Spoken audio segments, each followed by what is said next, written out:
Good afternoon. Welcome to the World News at noon on 103.5 FM. But first, the top stories. On the national scene, Pandef National Ijaw leader and elder statesman Chief Edwin Clark is dead. And federal government allocate 2.36 trillion naira for electricity subsidies amid tariff hike. And states target 3.12 trillion naira in tax revenue for 2025 fiscal year. Osun State Council Secretariats turned bloody as PDP-APC clash. In the continent, Mauritius ex-PM Jugnath granted bail in money laundering case. On the foreign scene, UK Prime Minister Starmer seeks US security guarantee for Ukraine peace agreement. Likewise, Ukraine European Union not invited as US Russia officials start talks in Saudi Arabia. In business, CBN governor seeks stronger economic ties with Middle East. In entertainment, Ogun police declare singer Portable wanted for violent attack. In sport news, referee assessor suspended over poor officiating in Heartland and Teriasi match. And now the news in detail. I am Anuluakpo Idowu.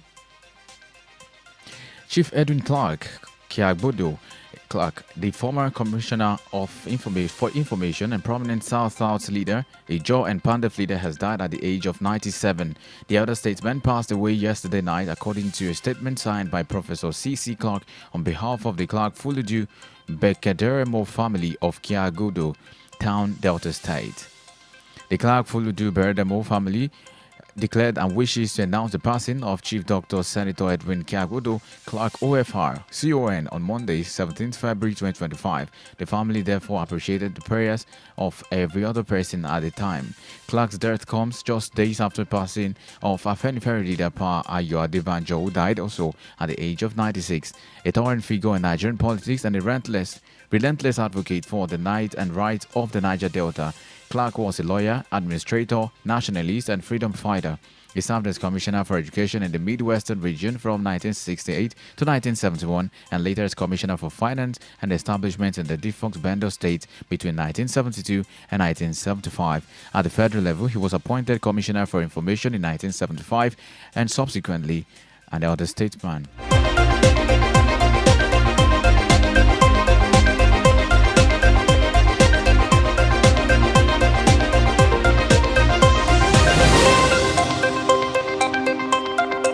And away from that now, the federal government is planning to spend a whopping 2.36 trillion naira on electricity subsidies for low-income consumers in 2025. And this comes as the government prepares to implement a cost-reflective tariff for electricity consumers. According to the Nigerian Electricity Regulatory Commission, the government spent 178.03 billion naira on electricity subsidies in January, despite having minimal cash backing.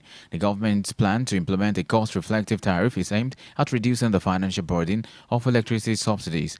However, the move has been met with concerns from consumers who are already struggling with high electricity bills, and states target also 3.12 trillion naira in tax revenue for 2025 fiscal year. And state government in Nigeria have set an ambitious tax reform to also tackle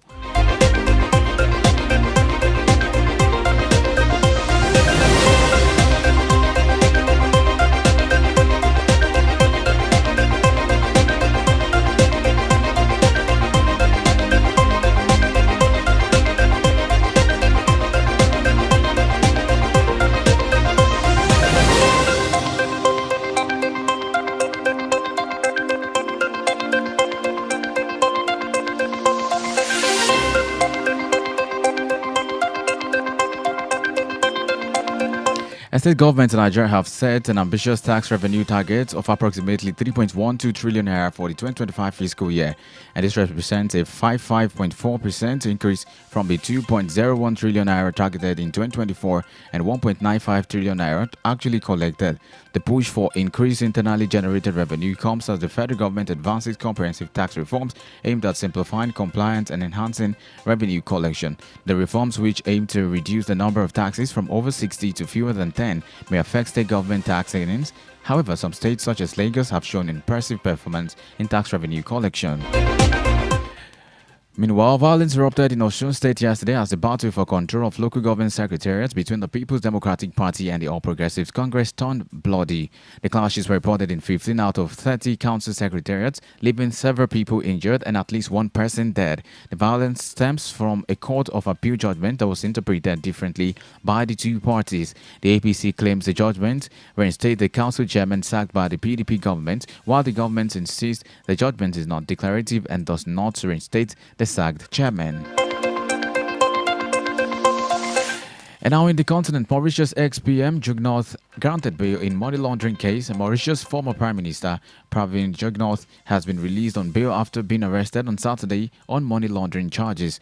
Jugnauth spent the night in detention along with 3 others following raids on 10 locations, including his home, which uncovered suitcases of cash and luxury watches. According to the information, the former Prime Minister's lawyer denied the charges against him, and Jugnauth's arrest came just 100 days after his landslide defeat in elections, with his successor Navin Ramgoolam vowing to root out corruption. And now straight to the foreign scene, where UK Prime Minister Starmer seeks US security guarantee for Ukraine peace agreement and emphasized the need for US backstop to ensure any Ukraine peace deal is effective. Speaking after a meeting with European leaders in Paris, Starmer stated that the US Secretary and security guarantee is essential to deter Russia from attacking Ukraine again. He also expressed willingness to deploy UK troops to Ukraine if a lasting peace agreement is reached. Starmer plans to discuss the key elements of a peace deal with US President Donald Trump during their meeting in Washington next week. Also, the United States and Russia are currently holding talks on possible restoration of peace to Ukraine, and this was revealed by Foreign Minister Sergei Lavrov, who led the Russian delegation, while U.S. Secretary of State Marco Rubio leads the American team. Russia and U.S. relationship has been frosty since the invasion of Ukraine, with no dialogue between the two countries. However, President Donald Trump spoke with Russian leader Putin before agreeing to meet and discuss moves for peace. Meanwhile, Ukrainian President Volodymyr Zelensky says his country would not take part in the talks since it was not invited. Kremlin spokesperson Dmitry Peskov also said this morning that the ongoing talks in Riyadh might clarify a possible meeting between Putin and Trump. He reiterated that Putin is ready to speak about peace, but on issues related to security and military alliances connected to Ukraine, Moscow's position is different. And in business world, CBN governors seek stronger economic ties with Middle East, where the governor of the Central Bank of Nigeria, Olayemi Cardoso, is pushing for stronger economic ties between Nigeria and the Middle East. He emphasized the need for collaboration in infrastructure, tourism, and financial sector development during the meeting with the Assistant Governor for Monetary Affairs at the Saudi Central Bank, Talal Al-Humund. This meeting took place on the sidelines of the inaugural conference on emerging markets economies in Saudi Arabia. Cardoso highlighted Saudi Arabia's economic diversification efforts as part and as a model for Nigeria to boost economic growth.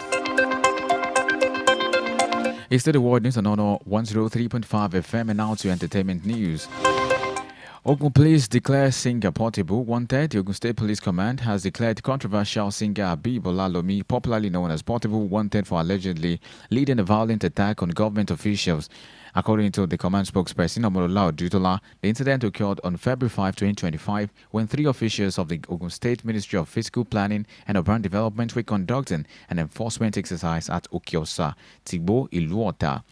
During the exercise, the officials met Portable's father at Odoguba, a property linked to the singer, and requested the building's approved plan. However, moments later, Portable allegedly arrived armed with a firearm and other weapons, leading a group of night dogs in a violent attack on the unarmed officials. And finally, in sport, the Nigerian Football Federation and the Referees Committee has taken disciplinary action against 2 match officials following the controversial NPFL match between Heartland FC and Shooting Stars. Central referee Kolawole Emmanuel and referee assessor Joshua Amao have been suspended indefinitely over their roles in the contentious fixture. Emmanuel was criticized for awarding a questionable penalty that influenced the outcome of the game, which Heartland FC won 2-1. Amao was penalized for failing to highlight the officiating errors in its match report.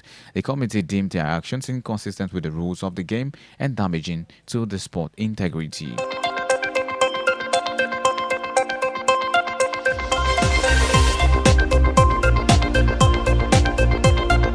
And that's about it on the world news on 103.5 FM. But before we go, here's a recap of the stories told. On the national scene, we reported that Pandef National Ijaw leader and elder statesman Chief Edwin Clark is dead. Likewise, federal government has allocated 2.36 trillion naira for electricity subsidies amid tariff hike. We also inform you the state targets 3.12 trillion naira in tax revenue for 2025 fiscal year. And likewise, Osun State Council Secretariat turned bloody as PDP and APC clash. In the continent, reported that Mauritius ex-PM Jugnaut granted bail in money laundering case. And on the foreign scene, reported that UK Prime Minister Starmer seeks US security guarantee for Ukraine peace. We also reported that Ukraine, the European Union, are not invited as US officials and Russia officials start talks in Saudi Arabia. On the business scene, we informed you that CBN governor seeks stronger economic ties with Middle East. In entertainment, we reported also that Ogun police declare Singer Portable wanted for violent attack. In the world of sports, we brought reports that referee assessor suspended over poor officiating in Heartland and 3SC match. And that's about it on the news today on Honor 103.5 FM. My name is Anolu Akpo. The news was edited by Shem Oyelowo. Good afternoon. And that